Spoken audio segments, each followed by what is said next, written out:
Bien, vamos a la segunda parte de nuestra clase de hoy día. Ya estamos grabando esta segunda parte ya. Y vamos a compartir ahora la presentación donde la dejo.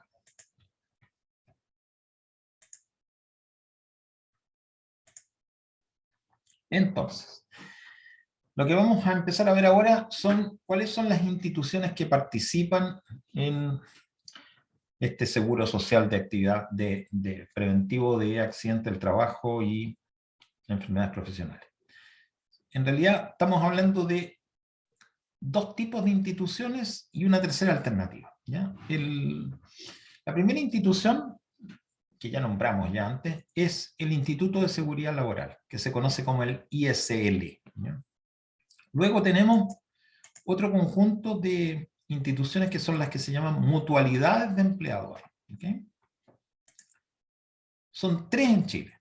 El Instituto de Seguridad del Trabajo, IST, a donde está adherida la Universidad de Valparaíso. Está la Asociación Chilena de Seguridad, también conocida como la sigla CHS, y finalmente está la Mutual de Seguridad de la Cámara Chilena de la Construcción. El Instituto de Seguridad del Trabajo es la más pequeña de las tres, entre paréntesis, ¿eh? La Asociación Chilena de Seguridad es la más grande de todas, en términos de número de empresas asociadas y trabajadores protegidos. Y finalmente existe una alternativa adicional, que son empresas que tienen administración delegada, ¿ok? Ya vamos a ver de qué se trata esto. Muy brevemente, el Instituto de Seguridad Laboral es una entidad pública, estatal, que está encargada de administrar este seguro social, ¿ya?, contra riesgos de accidente del trabajo y enfermedades profesionales, y pertenece al Ministerio del Trabajo y Previsión Social. ¿Okay? Esta es la característica.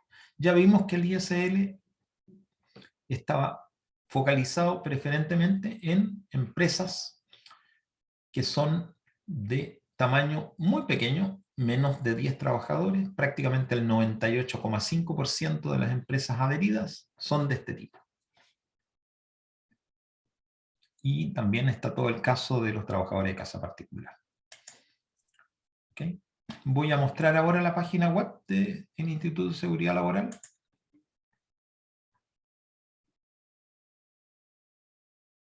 Ahí está. Vamos a compartirlo.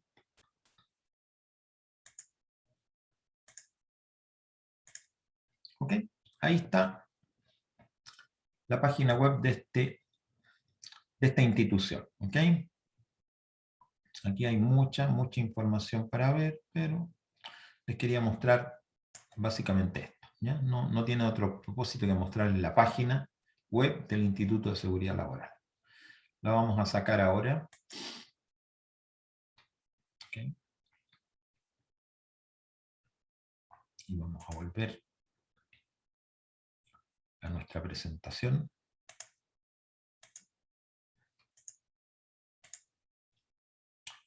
¿Okay? El segundo grupo son las mutualidades de empleadores. ¿Okay?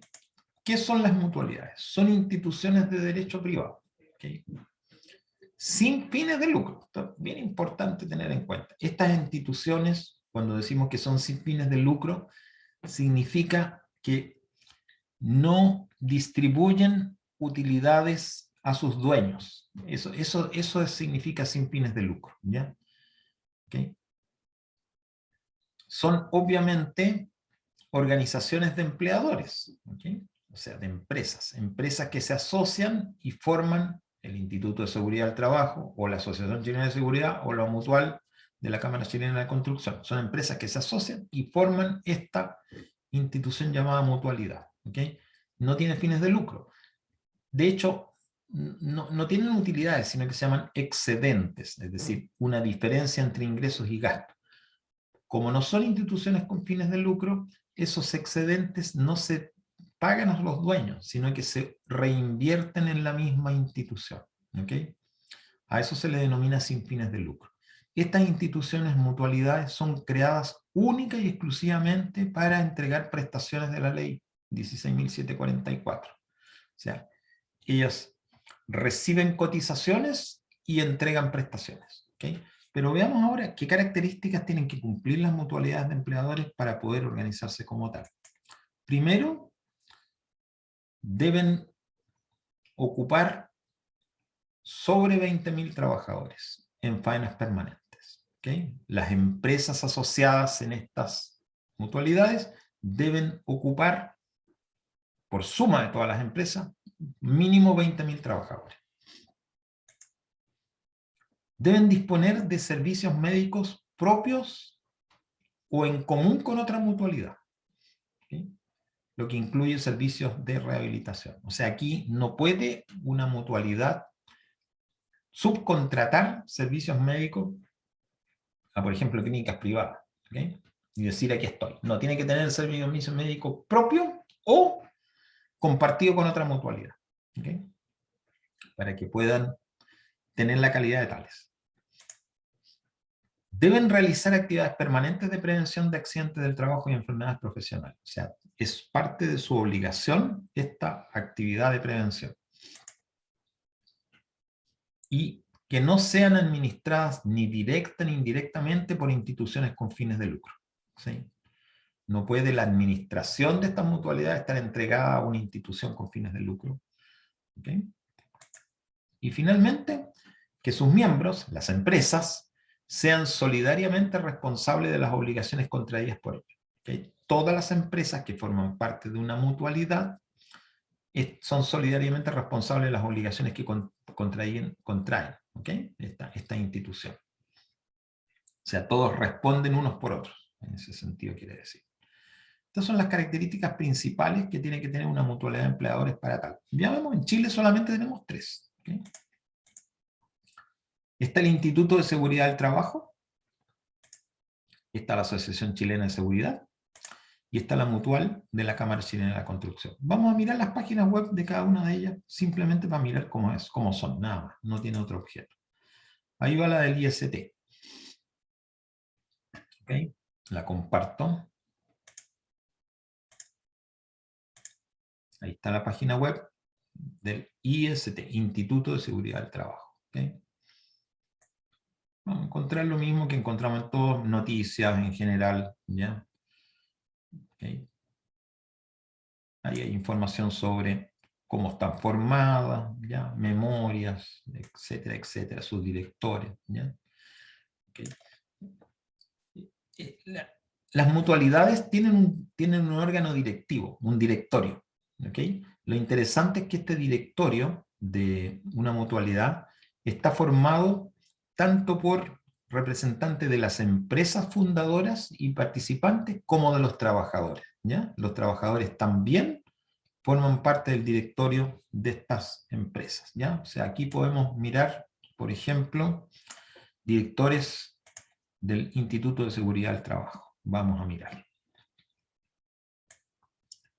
Vamos a compartir, porque estoy seguro que si no lo comparto no aparece. ¿Okay? Allí están los representantes de las empresas, ¿ya? Que duran, es el periodo 2017-2020, no está actualizado, pero aquí tenemos 1, 2, 3, 4. ¿Ya? Son representantes de empresas que forman parte del grupo adherido a esta mutualidad. Pero también tenemos 4 representantes de los trabajadores, que son los que estamos viendo a continuación. Miren, una persona de Transportes Cruz del Sur, de una empresa probablemente individual, como es empresa Gilberto Sasso, de la Agunza y del Servicio de Salud Viña Quillota. Como pueden ver, un trabajador del sector público. ¿Okay? Ahí están los suplentes. ¿Okay?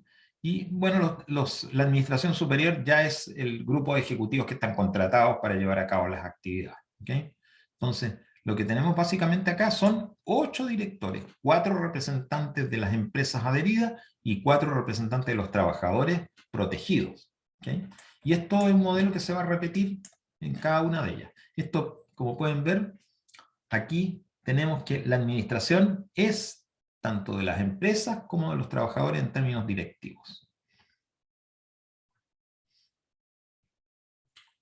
Vamos a salirnos de esta página y nos vamos a volver a ir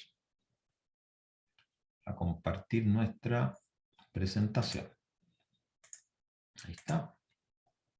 Veamos ahora la página de la Asociación Chilena de Seguridad, que es la mutualidad más grande en términos de empresas adheridas y trabajadores adheridos. ¿Okay? Ahí está. La página de la ACHS, correcto, y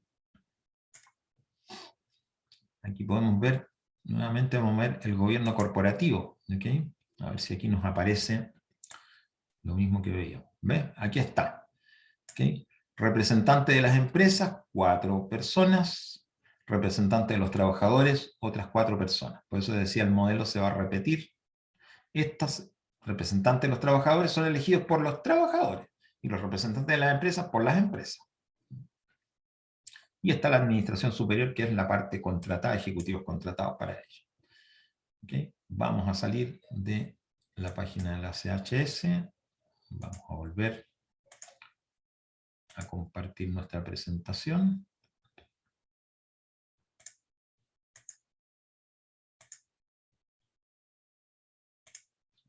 Está ocurriendo ahí. Vamos. Ahí la tenemos. Y finalmente tenemos la empresa, la mutualidad que se llama Mutual de Seguridad de la Cámara Chilena de la Construcción. La vamos a ver su página también. Ahí está. La vamos a compartir. Ahí estamos viendo Mutual de Seguridad, Cámara Chilena de la Construcción. Y vamos a ver lo mismo que hemos visto para otros casos. Gobierno corporativo. Directorio. Directores empresariales. ¿Ok? 1, 2, 3. 3 aparecen solamente. ¿Ok? Estos son los suplentes. Y los directores laborales. 1, 2, 3. Y los otros son suplentes. Aquí tenemos una mutualidad que tiene 3 directores, representantes de empresas adheridas, 3 trabajadores, representantes de trabajadores protegidos. ¿Okay? Banco Santander de Chile, pertenece a uno de los representantes laborales, La Polar, otro, y una empresa que se llama Bosch, ¿ya? ¿Okay? Donde trabaja la señora Lucero, que es la otra. ¿Ok? Aquí nos salimos ya, nos volvemos a nuestra presentación. Ok. Hemos visto entonces 3 mutualidades que tienen sus páginas respectivas, donde hemos visto que el directorio, el órgano de gobierno corporativo de estas instituciones llamadas mutualidades, está paritariamente constituido por representantes de empresas y representantes de trabajadores. Veamos esta figura que es la administración delegada, que es lo más notable. ¿Okay?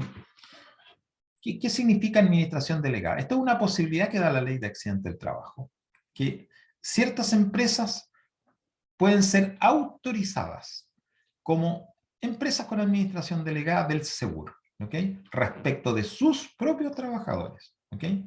Lo cual significa que esta empresa de administración delegada tiene que entregar las prestaciones de orden médico, preventivo y económica. Y la única excepción es que las pensiones de invalidez las va a pagar el Instituto de Seguridad Laboral. ¿Okay? En el fondo estamos hablando de una empresa que en vez de adherirse al Instituto de Seguridad Laboral o adherirse a una mutualidad, solicita a la autoridad estatal, a la Subsecretaría de Seguridad Social, que le autoricen ser empresas con administración delegada. Es decir, ellos mismos son los que dan las prestaciones, ¿okay? Con respecto a sus trabajadores. Requisitos que tienen. No es sencillo, o sea, no es simplemente pedirlo. Tienen que cumplir con estos requisitos. Primero tienen que poseer servicios médicos con personal especializado. Claro, porque tienen que dar las prestaciones médicas, ¿ya? Y si no están en una mutualidad ni están en SL, tienen que tener los servicios médicos propios, ¿okay? También tienen que llevar a cabo actividades permanentes de prevención de accidentes y enfermedades profesionales, ya que no va a haber una mutualidad ni Instituto de Seguridad Laboral que lo haga por ello. Tienen que constituir garantías económicas suficientes de que van a cumplir con las obligaciones que asumen. ¿Cuáles? dar prestaciones de orden médico, preventivo y económica, ¿ya? Por ejemplo, si un trabajador de una empresa con administración delegada se accidenta, ¿ya? ¿Ok? No va a denunciar este accidente ante una mutualidad, por ejemplo. Y ese trabajador se va a ir a atender a la mutualidad, en los servicios médicos de esa mutualidad, y en caso que tenga una invalidez permanente, ¿ok? O de larga data, no va a recibir prestaciones económicas de parte de la mutualidad, ¿ok? Sino que va a ser la misma empresa la que va a tener que dar la atención médica completa, ¿ya? Y además pagar los subsidios respectivos. Y por ende lo que hace la ley es que dice, usted tiene que darme garantía que lo va a hacer, ¿ok? Y esa garantía se las tiene que dar al Instituto de Seguridad Laboral, ¿ok? Y tiene que contar con los comités paritarios de seguridad que corresponden. No hemos hablado de los comités paritarios, porque creo que no es tema de hoy esta clase, ¿ya? Sino que lo vamos a ver en la próxima, ¿ya? Pero el comité paritario de seguridad es una organización interna dentro de la empresa que está constituida también con representantes de la empresa y representantes de los trabajadores que son elegidos, ¿ok? Y que es el órgano interno que tiene por objeto velar que se cumpla la ley de accidentes del trabajo al interior, ¿ok? De hecho, en la universidad existe un comité paritario de seguridad. ¿Y cómo se perfecciona entonces que una empresa tenga administración delegada?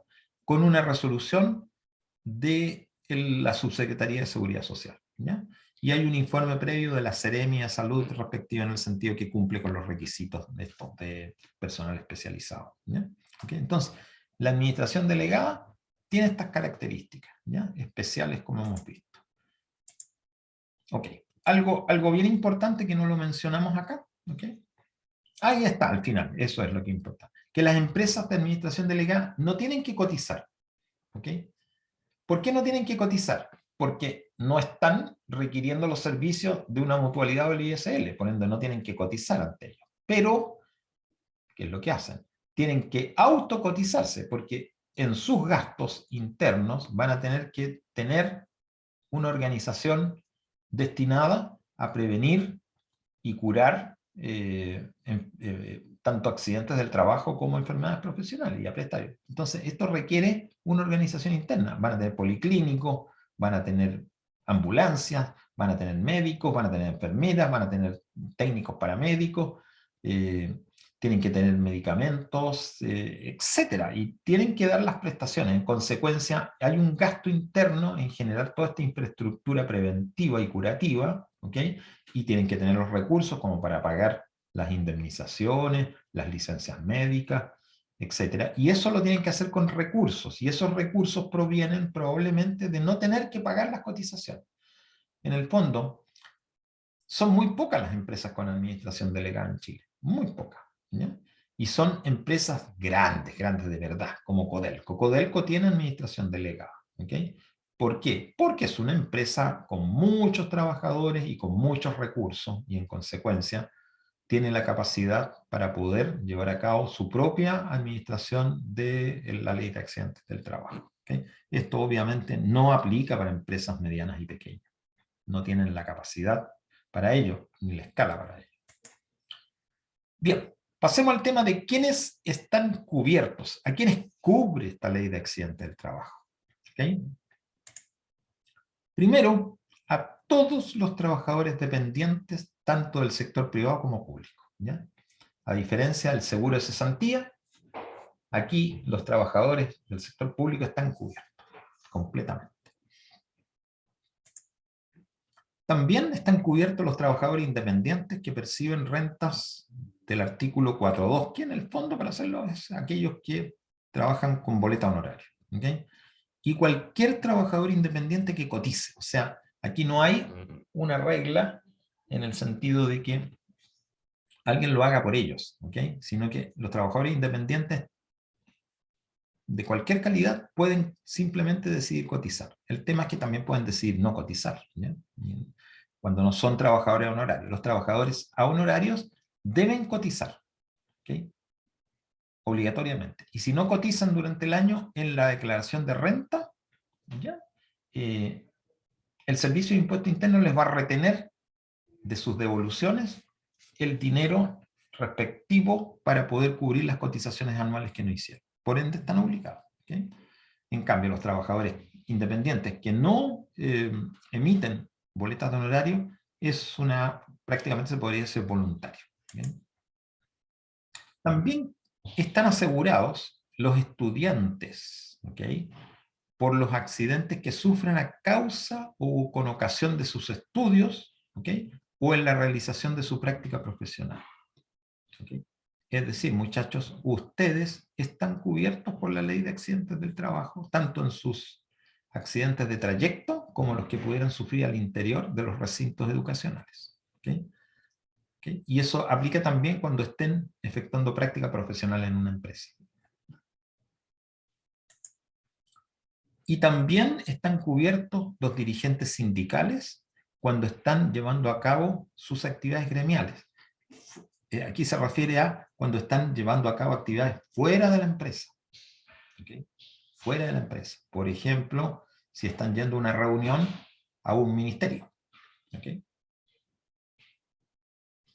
Esto no aplica a un accidente del trabajo, un daño que pudieran sufrir en una protesta o en una actividad pública. Ahí no es reconocido como tal. ¿Okay? Estamos hablando de un dirigente sindical que va a una reunión, a un lugar que está fuera de su empresa, propio de su actividad sindical. ¿Quiénes deben afiliarse? ¿Okay? Estamos hablando de que ahora los que se afilian, recuerden que son las empresas. Toda empresa de uno o más trabajadores. ¿Okay? Entonces estas empresas unipersonales están obligadas a hacerlo, cuando existen formalmente.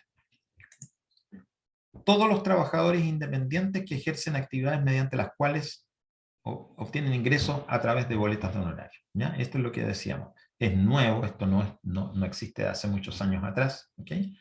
Pero como vimos ya en el año 2019, se partió esta obligación y subió enormemente la cantidad de empresas que están afiliadas a las mutualidades o al Instituto de Seguridad del Trabajo. Recuerden entonces, la afiliación la hace la empresa. ¿Qué significa esto? Una empresa adhiere a una institución llamada Instituto de Seguridad Laboral o a una de las 3 mutualidades o solicita ser administradora delegada. ¿Okay? Y en el hecho de que se adhiera a una de estos tipos de organizaciones o la administración autodelegada, implica que necesariamente debe empezar a cotizar por todos los trabajadores que tiene formando parte de ella. Las cotizaciones. ¿Okay? Las cotizaciones obviamente es lo que financia el sistema. ¿Okay? Los trabajadores dependientes, es decir, aquellos que forman parte de unas empresas adheridas, deben cotizar el 0,93% de la remuneración imponible. ¿Quién cotiza? La empresa. Esta es de cargo del empleador. No es una suma que se deduzca de la remuneración del trabajador. Es la empresa la que tiene la obligación de cotizar. ¿Okay? El 0,93% comprende, está en una notita más adelante, pero lo aclara, comprende un 0,03% que es para la ley sana. ¿Okay? Por ende, la cotización para la ley de accidente del trabajo, estrictamente hablando, es el 0,90. ¿Okay? Tiene un tope, que son las 81,6 unidades de fomento, ¿ya? Y, lo más importante, tiene una tasa adicional por riesgo, ¿okay? Que va desde un 0% hasta un 6,8%. ¿Okay? Esto significa que entonces una empresa puede pagar el 0,93 o podría llegar a pagar un 7,73%. ¿Okay? Fíjense la diferencia que es pagar un 0,93 a un 7, o sea, pagar varias veces más. ¿Okay? Y esto tiene que ver con el riesgo. ¿Ya? Y como dice la palabra, dice la frase ahí, cada 2 años se evalúa, o sea, cada 2 años la empresa debe generar información para que las mutualidades o el ICL reevalúen su situación y puedan calcular o confirmar la tasa adicional que están pagando. Cuando estamos hablando de un trabajador independiente, o sea, un trabajador que se autoasegura, debe él cotizar el 0,93% de la remuneración imponible con el mismo tope, ¿ok? En este caso, obviamente no es de cargo de la empresa, sino que es de cargo del trabajador independiente, ¿ya? Más la tasa adicional por riesgo que le fije el Instituto de Seguridad Laboral. Y lo que decíamos antes, del 0,93, en ambos casos, 0,03 se destina a pagar el seguro SANA, por ende, la cotización que va al ISL o a la mutualidad es de un 0,90, ¿okay? Más la tasa adicional por riesgo. Toda empresa nueva, toda empresa que se incorpora por primera vez a una mutualidad, ¿okay? Y aquellas que aún no han sido parte de un proceso de evaluación, o sea que están entre los primeros 2 años de vida, ¿okay? Pagan una tasa básica de 0,93, ¿okay? Más una tasa adicional diferenciada por el riesgo estimado de la actividad económica que desarrolla, que va entre un 0 y un 3,4%. ¿Por qué se dice esto? Porque claro, una empresa que recién se incorpora no tiene historia, ¿ya? Y por ende le van a asignar una tasa, ¿ya? Y transcurrido 2 años, que tiene 2 años de vida, se va a evaluar cuál fue la siniestralidad en esos 2 primeros años, ¿okay?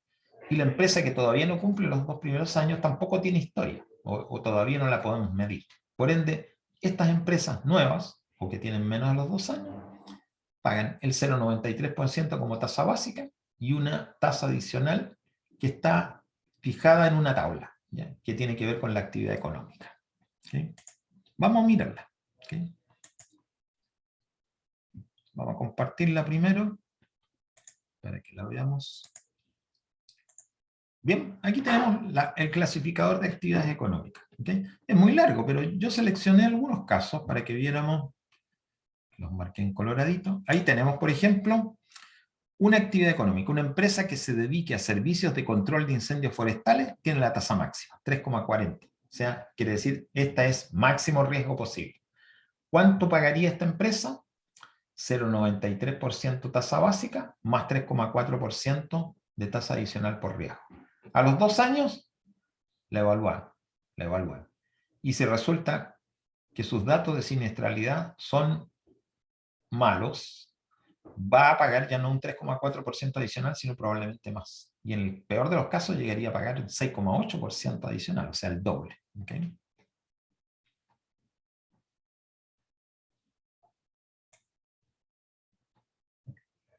Extracción de cobre, y en general todas las actividades mineras, como pueden ver, tienen también del petróleo, ¿ya? ¿Okay? Todas tienen un 3,40%, o sea, el riesgo máximo, ¿okay? Pero aquí vamos a ver algunas que tienen 0, o sea que están consideradas como 0 riesgo, a menos que después de los 2 años la evalúen como tal. Otra que tiene 3,4% es la fabricación de armas y municiones, obviamente, es una actividad de alto riesgo. Otra, todo lo que tiene que ver con construcción y reparación de buques y los astilleros en general, tiene un 3,4%.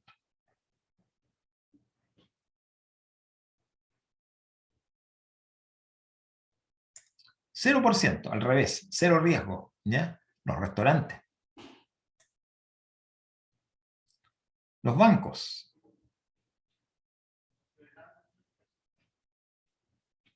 La enseñanza en universidades, ¿okay? Ahí vimos casos entonces de empresas de alto riesgo que cotizan tasas 3,4, vimos astilleros, vimos fabricación de armas, vimos servicios forestales, servicios de incendios forestales, ¿okay? Y vimos casos donde se considera que el riesgo es mínimo, 0 de tasa adicional, bancos, universidades, y el otro caso, si no me equivoco, era el de restaurante. ¿Okay? Esta tabla, entonces, una empresa que se forma, ¿okay?, y que se incorpora, va a pagar la tasa básica del 0,93 más una tasa adicional que va a salir de su actividad económica principal, que va a estar aquí como hemos visto, si es un restaurante 0, si es una empresa que tiene que ver con servicios de incendios forestales, va a pagar un 3,4% adicional. ¿Okay? Vamos a salirnos de esta página, nos vamos a volver a donde estábamos. ¿Okay? ¿Okay? Ya vimos entonces el clasificador, y ahora, cumplidos 2 años, se va a hacer un proceso de evaluación. ¿Quién lo va a hacer? La mutualidad o el Instituto de Seguridad Laboral. Y de acuerdo a las cifras de accidentes y de enfermedades y de muertes, esta tasa puede subir, puede mantenerse, puede bajar o puede quedar exenta. ¿Okay? Y todo va a depender de cuál es su historia. Si una empresa tiene muchos accidentes del trabajo y muertes y enfermedades, su tasa va a subir porque se va a considerar que el riesgo de esa empresa en particular es superior al riesgo de su actividad económica. Y al contrario, una empresa que tiene muy pocos accidentes, ninguna muerte, probablemente va a bajar en su cotización adicional respecto a la que tiene el sector donde se desempeña, porque se va a considerar que la empresa individualmente tiene los riesgos bastante protegidos. ¿Okay? Y ahí está que la tasa adicional diferenciada de una evaluación va entre un 0 hasta un 6,8%. ¿Okay? A diferencia de la tabla que va hasta un 3,4%, la efectiva puede llegar hasta el 6,8%. ¿Qué es lo que cubre el seguro? Accidentes del trabajo, accidentes del trayecto y enfermedades profesionales. Ese tres eventos nos va a cubrir esta ley. ¿Ya? ¿Qué es un accidente del trabajo, estrictamente? Cualquier lesión que un trabajador experimente a causa o con ocasión del trabajo que realice y que le produzca incapacidad transitoria o permanente o muerte. ¿Okay? ¿Cuál es la diferencia entre a causa o con ocasión? ¿Okay? Un poco lo decimos aquí.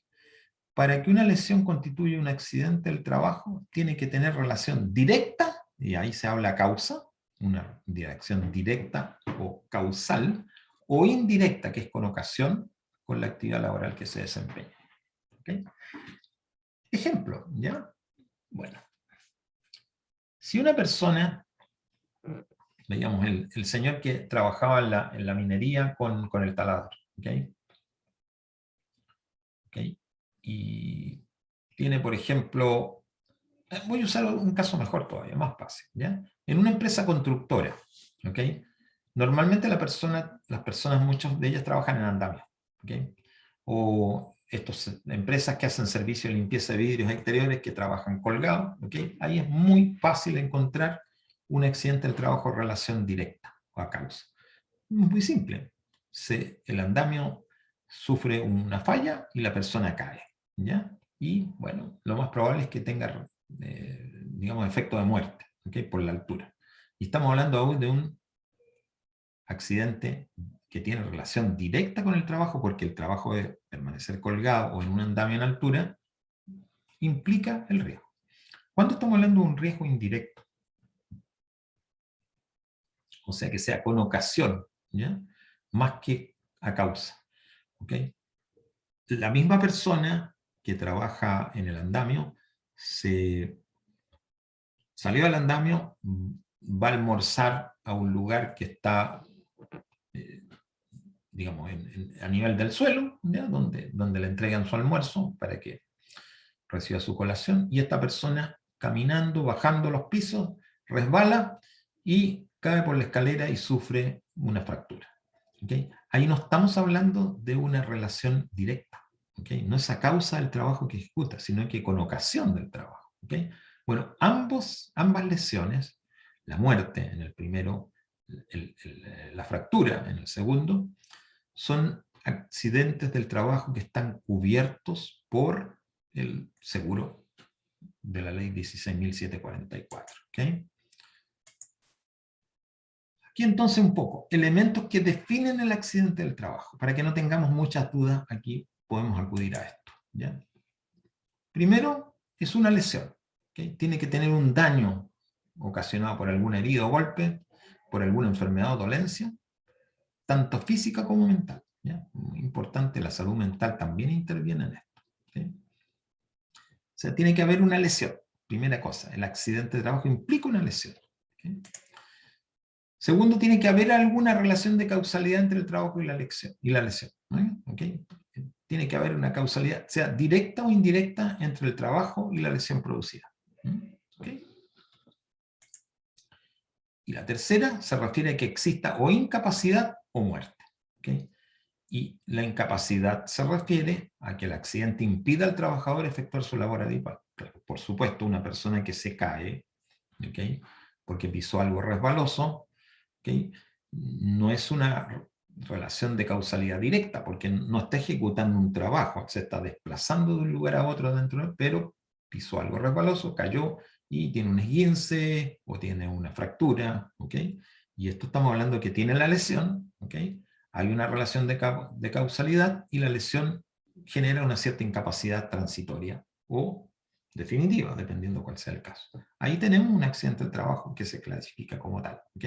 La empresa que tiene un trabajador con un accidente del trabajo lo denuncia ante la institución, por ejemplo, ante la mutualidad, y el trabajador se atiende, ¿ya? ¿Ok? Como tal. ¿Ok? Al atenderse como tal, evidentemente se va a constatar, de acuerdo a la situación, si esa lesión, ese accidente del trabajo, constituye o no como tal, ¿ya? Y evidentemente va a generar, por el hecho que hay una incapacidad, una licencia, ¿ya? Y esta licencia, que la va a extender un profesional médico, ¿ok?, va a ser calificada como una lesión tipo, no accidente común, que era la tipo 1, sino que, si no me olvido muy bien, eran 5, 6 o 4 y 5, que son por accidente del trabajo, unas por enfermedad profesional, otra. O sea, va a ser una licencia médica, pero con un motivo de una dolencia de tipo laboral. Bien, el segundo tema que está protegido son los accidentes del trayecto. ¿A qué se refieren los accidentes del trayecto? Específicamente a accidentes que ocurren entre el trayecto directo, de ida o regreso, entre la habitación y el lugar de trabajo. ¿Okay? Me desplazo hacia mi trabajo, me desplazo desde mi trabajo hacia mi hogar, cualquier cosa que me suceda ahí, que cumpla con las condiciones de tener una lesión, ¿okay?, ¿okay?, que cumpla con el requisito que estamos en trayecto, ¿ya?, y que genere una incapacidad, va a generar un accidente de trayecto. ¿Okay? Bien importante, porque aquí suceden desvíos. El trayecto es directo. ¿Okay? O sea, ¿qué es lo que no queda acá? Si yo hago un trayecto entre mi lugar de trabajo y mi hogar, ¿ya?, y me desvío, ¿okay?, lo interrumpo, como dice acá, por razones de interés personal, es decir, voy a hacer una compra, voy a un centro comercial, entro a hacer una compra a un lugar, ¿ok?, y sufro un accidente en ese momento, por ejemplo, una lesión, un esguince de tobillo, ¿ya?, ¿ok?, porque me resbalé, o una caída que implique una contusión seria, ¿ya?, ¿ok?, no está cubierto como accidente del trayecto, porque la persona no está desplazándose en forma directa entre su trabajo y el hogar, o viceversa, sino que lo está haciendo en forma indirecta. Puede ser que una mujer salga de su trabajo y vaya a buscar a su hijo a un parvulario. Tampoco está cubierto. ¿Okay? Lo que está cubierto claramente es, por ejemplo, el que tome un bus, un taxi o su propio automóvil o una bicicleta y que en el desplazamiento tenga un accidente eh, que cause los daños que ya hemos visto. ¿Okay? ¿Qué pasa si yo tengo dos empleadores? ¿Okay? Y salgo de un empleador para irme a otro. ¿Okay? En principio uno diría no, pues porque no es un accidente que vaya entre el hogar y el lugar de trabajo. Estoy yendo de un lugar de trabajo 1 a un lugar de trabajo 2. Bueno, se considera accidente del trayecto también. O sea, si me desplazo entre dos lugares de trabajo de distintos empleadores, también se considera un accidente de trayecto. O sea, en este caso, una persona que tiene dos empleadores tendría cubierto el trayecto desde el hogar al trabajo 1, el desplazamiento del trabajo 1 al 2 y el desplazamiento del trabajo 2 a su hogar. ¿Okay? Tendría esas tres posibilidades diferentes. ¿Y qué es una enfermedad profesional? ¿Okay? Es aquella que es causada de manera directa por el ejercicio de la profesión o el trabajo que desempeña el trabajador y que produzca una incapacidad temporal permanente o la muerte. Es decir, aquí no hay un reconocimiento de una enfermedad profesional cuando es causada en forma indirecta por el ejercicio de la profesión, sino que tiene que ser directa. Típicamente, una enfermedad profesional puede ser alguien que se desempeña en un trabajo, por ejemplo, de minería, ¿ya? Y que esté aspirando constantemente polvo en suspensión en el aire y que por acumulación a través del tiempo tenga una enfermedad pulmonar que le afecte su capacidad respiratoria y por tanto su capacidad de llevar a cabo el trabajo. O sea, va a recibir una incapacidad que puede ser permanente. ¿Ok? ¿Listo? Y en algunos casos puede ser de que reciba como consecuencia la muerte porque esa aspiración continua de polvo generó una enfermedad que se llama, por ejemplo, silicosis y la persona muere. O trabajó en un ambiente contaminado, en construcción, donde se desprendían partículas de asbesto que estaban en los aislantes y ese asbesto fue ingerido por la persona a través del tiempo en forma de partículas y le generó un cáncer que murió. ¿Ya? También estamos en este caso una situación en la cual se genera una enfermedad profesional. ¿Ok? Entonces, accidentes del trabajo, accidentes del trayecto, enfermedades profesionales. Esos son los 3 tipos de situaciones que cubre esta ley de accidentes del trabajo. ¿Okay? Al trabajador que las sufre o las experimenta, ¿okay? Estando este trabajador protegido a través de una institución a la cual se ha adherido el empleador, ya sea el Instituto de Seguridad Laboral, ya sea una de las 3 mutualidades, o ya sea que la empresa se haya declarado y haya obtenido la autorización para ser administrador delegado. Bien, muchachos, eso es lo que tenía preparado para hoy día. ¿Okay? No sé si ustedes tienen, vamos acá, para aquí. No sé si ustedes tienen alguna pregunta o comentario que quisieran hacer antes que demos por terminado el tema.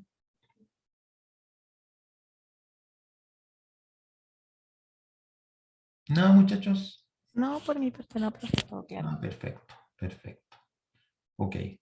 Bueno, voy a pedirles como siempre que sean tan amables que me contesten esta encuesta que ahí les acabo de enviar.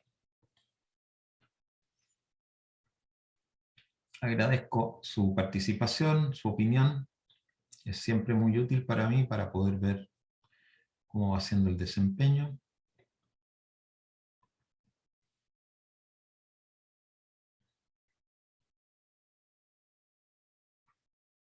Tenemos hasta el momento 8 de 12 personas que estarían presentes.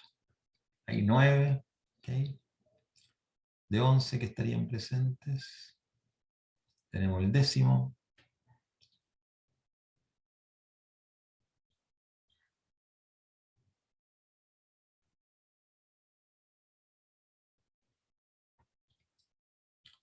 Solo faltaría uno de ustedes, de los que están presentes, que pudiera calificar.